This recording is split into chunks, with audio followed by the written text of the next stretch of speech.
Xitoy doiralari Ommonning Xitoyda turishliq bosh elchisi, elchixona xodimlari, savdogarlari, muxbirlarni videolik suhbatga taklif qilib, Sharqi Turkiston ekran orqali sayohat qildirgan hamda ularga Uyg'ur musulmonlarining o'z e'tiqodi bo'yicha xotirjam, erkin, bayashat yashayotganligini ko'rsatgan.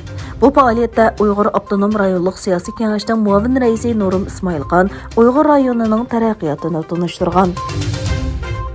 Birleşken Devletler Teşkilatı Kişilik Hukuk Ali Kengashining raisi Michel Bachelet may oyida Xitoy safariga mangadigan bo'lib, yaqinda Uyg'urlar, Tibetlar, Xitoylar, Hong Kongliklar qatorliqlarning 70 necha fuqaroviy tashkiloti kollektiv maktub yo'llab, o'zlarining bu qatimqi safar haqidagi talablarini yetkazdi.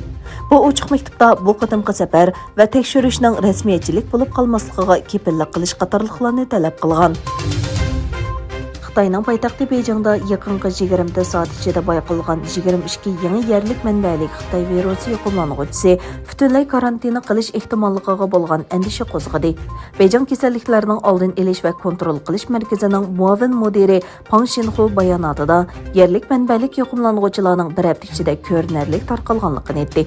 Beijingning Shanxayga o'xshash butunlay qamal qilinish darajasiga tushib qolish ehtimolligiga andisha qo'zg'atmoqda. Fransiya xalqi prezidentni saylash uchun to'nigun bilet tashlashga qatnashdi. Bilet sanduqi taqalgandan keyin bilet hisoblash natijasida yangi prezident bekitildi. Hozirgi prezident Emmanuel Macron 58,2 bilet bilan qayta saylandi. Macron g'alaba so'zida mundaq dedi: "Nurg'un yurtdoshlari menga bilet tashildi. Meni qo'llash uchun emas, balki oshqun o'ngchillikni to'sish uchun tashildi." Yaponiyaning shimolida sayohat paraxoti cho'kib ketdi. Xabar qilinishicha, paraxotdagi 26 odam ichida 10 odam hayotidan ayrilgan bo'lib, 16 odamni izlash xizmati davomlashmoqda ekan. Masjidi Aqsa imom xotibi Shayx Ikrima Sabri Arab va islom davlatlarining rahbarlarini Isroiliyaning Masjidi Aqsaga qaratgan hujum planini oxirlashtirishga chaqirdi. Yana bir tarafdan Birlashgan Davlatlar Tashkilotining bosh kotibi Antonio Guterresning Isroiliya va Falastin rahbarlari bilan ishg'ol qilingan Qudus rayonidagi jiddiylik to'g'risida telefonlashganligi va taraflarni tamkin bo'lishga chaqirganligi xabar qilindi.